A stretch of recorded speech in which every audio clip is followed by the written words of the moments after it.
أعوذ بالله من الشيطان الرجيم.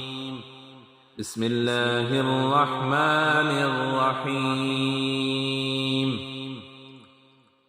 لإيلاف قريش إيلافهم رحلة الشتاء والصيف فليعبدوا رب هذا البيت الذي أطعمهم من جوع وآمنهم من خوف.